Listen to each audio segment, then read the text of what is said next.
जय श्री कृष्णा। राधे राधे दोस्तों, आप सभी का हमारे YouTube चैनल भक्ति लड्डू गोपाल में स्वागत है। आज मैं आप लोगों के साथ लड्डू गोपाल की एक दिल दहलाने वाली और बहुत ही आश्चर्य करने वाली घटना शेयर करने वाली हूँ।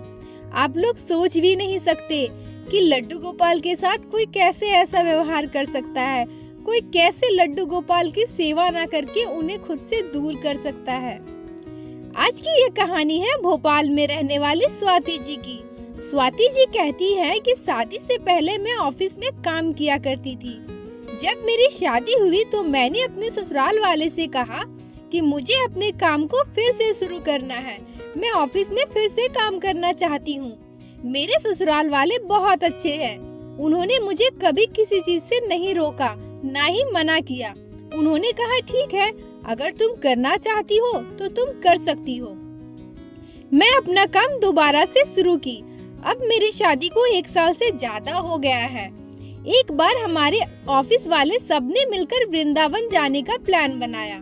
हम सब बहुत खुश थे कि हम भी बांके बिहारी जी के दर्शन करेंगे। खुशी खुशी हम सब ने अपने पैकिंग में लग गए। हम सब लोग वृंदावन के लिए गए। वृंदावन में जाकर हर एक मंदिर के अच्छे से दर्शन हुए। हम सब वहां जाकर बहुत ही आनंदित थे, बहुत ही अच्छा महसूस हो रहा था, खुशी हो रही थी हम लोगों को। वहां से जब हम वापस आ रहे थे तो वहां आसपास बहुत सारी दुकानें थी। मैं देखी वहां बहुत सारे प्यारे प्यारे लड्डू गोपाल जी मिल रहे थे। लड्डू गोपाल की बहुत ही प्यारी प्यारी मूर्तियां देखकर मुझे बहुत अच्छा लगा। मैं सोच रही थी कि मैं अपने सासू माँ के लिए क्या लेकर जाऊं। मुझे लगा मैं तो ऑफिस में रहती हूँ, मैं लड्डू गोपाल की सेवा तो बिल्कुल नहीं कर पाऊंगी, पर माँ जी तो घर पे रहती है, वो बहुत ही प्यार से लड्डू गोपाल की सेवा करेंगी। इसलिए मैं उनके लिए एक प्यारा सा छोटा सा लड्डू गोपाल ले आई। लड्डू गोपाल के साथ साथ मैंने उनके लिए बहुत सारी पोशाकें, ज्वेलरी, सोने के लिए बेड वहाँ से खरीद के लड्डू गोपाल के सारी चीजें मैं लेकर आई। वृंदावन से घर वापस आने पर मैंने अपने माँ जी से कहा, माँ जी मुझे वहाँ कुछ समझ नहीं आ रहा था कि मैं आपके लिए वहाँ से क्या लेकर आऊँ। मुझे वहाँ लड्डू गोपाल के बहुत ही प्यारे प्यारे विग्रह देखने को मिले। मुझे बहुत ही प्यारे लग रहे थे बाल गोपाल, इसलिए मैं आपके लिए प्यारा सा लड्डू गोपाल लेकर आई हूँ। माँ जी भी खुश हो गई और लड्डू गोपाल की सेवा करना शुरू कर दी। मेरी सासू माँ लड्डू गोपाल की सेवा बहुत ही प्यार से करने लगी। सुबह उठकर लड्डू गोपाल को स्नान करवाना, उनका श्रृंगार करना, उन्हें भोग लगाना, रात को लड्डू गोपाल को शयन में देना, सारी चीजें मेरी सासू माँ बहुत ही प्यार से किया करती थी। अब हमारा जुड़ाव लड्डू गोपाल से बहुत ही ज्यादा हो गया था। मैं तो ऑफिस जाती थी, मुझे ये सब करने का बिल्कुल भी समय नहीं मिलता था, परंतु सुबह लड्डू गोपाल से और रात मेरी लड्डू गोपाल के दर्शन के साथ खत्म होती थी। मैं रोज सुबह उठकर सबसे पहले लड्डू गोपाल को देखने मंदिर में जाती थी। उसके बाद ऑफिस जाने से पहले उन्हें प्रणाम कर कर बाहर निकलती थी। जब मैं घर आती थी तो सबसे पहले लड्डू गोपाल के पास जाकर उनसे ढेर सारी बात किया करती थी। परंतु अचानक हमारे घर में कुछ ऐसा हुआ जो मैंने कभी सोचा भी नहीं था।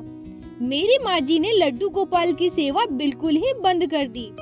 मैंने एक दिन माँ जी से पूछा, माँ जी कितने दिनों से देख रही हूँ लड्डू गोपाल वही कपड़े पहने हुए हैं, आपने उन्हें स्नान नहीं करवाया, आप उन्हें भोग नहीं लगाती क्या? मेरी सासू माँ ने बहुत ही गुस्से में मुझे जवाब दिया, तुमने लड्डू गोपाल को किससे पूछ कर लाया है?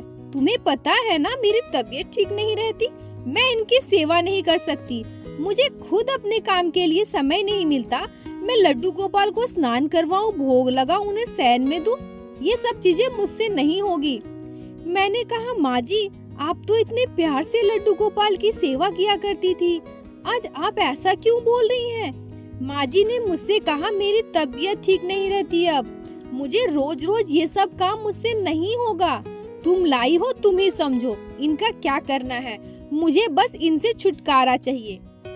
मैंने कभी नहीं सोचा था कि मेरी माँ जी लड्डू गोपाल के लिए ऐसा कहेंगी, मुझे बहुत बुरा लगा। मैंने गुस्से में कहा, ठीक है मैं लाई हूँ तो मैं ही समझूंगी, फिर मैं कल जाकर इन्हें नदी में प्रवाह कर दूंगी। माँ जी भी बहुत गुस्से में मुझे जवाब दिया, तुम्हें जो करना है करो, बस मुझे इससे छुटकारा दो, मुझसे ये सब नहीं होता। माँ जी के बातों को सुनकर मुझे बहुत गुस्सा आ रहा था और बहुत बुरा भी लग रहा था कि वो लड्डू गोपाल के लिए ऐसा कैसे बोल सकती है।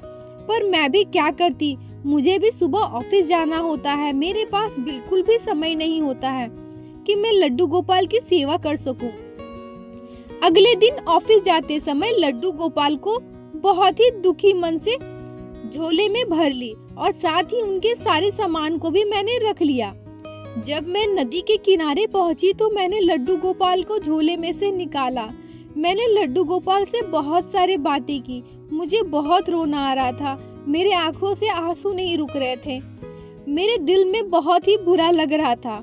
सुबह उठकर लड्डू गोपाल को देखना, शाम को ऑफिस से घर जाकर सबसे पहले लड्डू गोपाल से ढेर सारी बातें करना, ये सब सोचकर मुझे बहुत रोना आ रहा था। मैंने लड्डू गोपाल से कहा, आप मुझे प्राणों से भी प्रिय हो, लेकिन मैं क्या करूं, मुझे कुछ समझ नहीं आ रहा।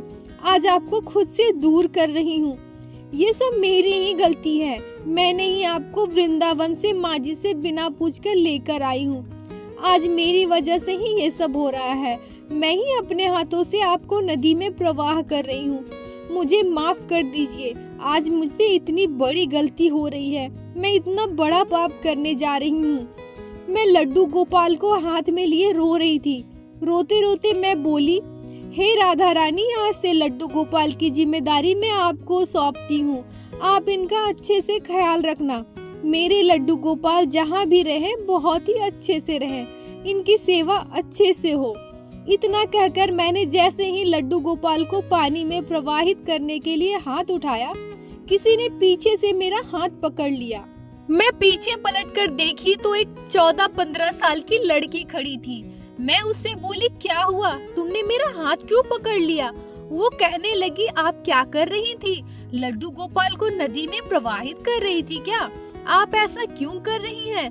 मैंने उनसे कहा कि मेरे घर में इनकी सेवा करने के लिए कोई भी नहीं है।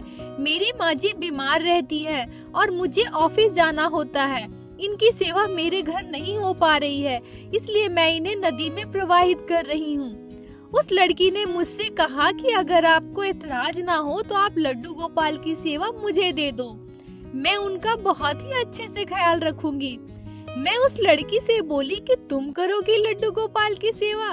तुमने अपने घर में पूछा है? तुम्हारे घर वाले कुछ बोलेंगे नहीं? वो लड़की मुझसे कहने लगी, आप उनकी फिक्र मत करो, लड्डू गोपाल को आप मुझे दे दो।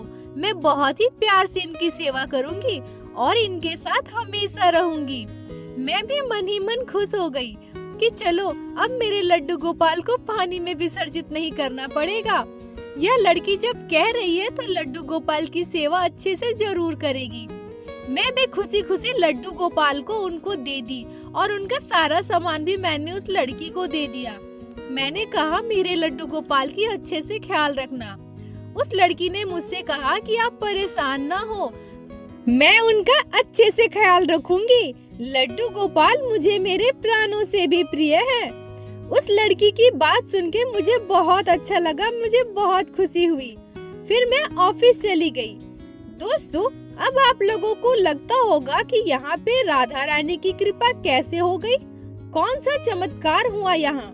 परंतु उस रात जो एक ऐसी घटना घटी जिसे मैंने कभी सोचा भी नहीं था, जिसे सुनकर आपके भी होश उड़ जाएंगे। स्वयं राधा रानी मेरी माँ जी के सपने में आती है। मेरी माँ जी से कहती है कि तुमने लड्डू गोपाल की सेवा नहीं की, तुम्हारी बहू ने लड्डू गोपाल को मुझे दे दिया। अब मैं उनका बहुत ही प्यार से सेवा करूंगी, उनका अच्छे से ख्याल रखूंगी। तुम अपने बहू से कह देना कि लड्डू गोपाल जी की बिल्कुल भी फिक्र न करे। लड्डू गोपाल मुझे मेरे प्राणों से भी प्रिय है, मैं उनके साथ हमेशा रहूंगी। मैं जब सुबह उठी तो माँ जी ने मुझसे कहा कि लड्डू गोपाल को तुमने नदी में ही विसर्जित किया था ना। मैंने उनसे कहा, नहीं माँ जी, मैं लड्डू गोपाल को नदी में विसर्जित करने तो गई थी, परंतु वहाँ एक लड़की आई, उसने मुझसे लड्डू गोपाल की सेवा ले ली। मुझे भी लगा कि ठीक है, लड्डू गोपाल की सेवा कोई खुद से करना चाहता है। और उस लड़की ने यह भी कहा कि मैं उनका अच्छे से ख्याल रखूंगी, उनके साथ हमेशा रहूंगी। लड्डू गोपाल मुझे मेरे प्राणों से भी प्रिय हैं। ये सब लड़की बोल रही थी तो मुझे भी लगा कि चलो ठीक है, मैं लड्डू गोपाल की सेवा उन्हें दे देती हूँ, क्योंकि वो लड़की बहुत ही प्यार से उनकी सेवा करना चाहती थी। मेरी सासू माँ बिल्कुल ही चौंक गई। उन्होंने मुझसे कहा कि राधा रानी स्वयं आई थी तुम्हें रोकने के लिए। तुम लड्डू गोपाल को पानी में विसर्जित ना करो, इसलिए उन्होंने तुमसे लड्डू गोपाल की सेवा ले ली। उसके बाद माँ जी ने मुझे अपने सपने की पूरी बात बताई। हम दोनों की बातें बिल्कुल मिल रही थी। मेरे साथ पिछले दिन जो कुछ भी हुआ और लड्डू गोपाल की सेवा उस लड़की ने ले ली, और माँ जी ने जो सारी बातें सपने में देखी वो सारी बातें मिल रही थी। मैं समझ गई कि राधा रानी स्वयं आई थी मुझे लड्डू गोपाल को नदी में प्रवाहित करने से रोकने के लिए, और उनकी सेवा भी खुद लेकर गई। बोलो बाके बिहारी लाल की जय, लड्डू गोपाल की जय, जय जय श्री राधे। दोस्तों, अगर आप लोगों की आज की लीला कथा अच्छी लगी हो, आपके दिल को छुई हो, तो कृपया वीडियो को लाइक करके ज्यादा से ज्यादा शेयर करें, ताकि लड्डू गोपाल की महिमा को और भी लोग श्रवण कर सके, और चैनल को अवश्य सब्सक्राइब कर ले, ताकि इसी तरह श्री बाके बिहारी लड्डू गोपाल की लीला कथा आप लोग हमारे चैनल पे सुन सको। राधे राधे दोस्तों।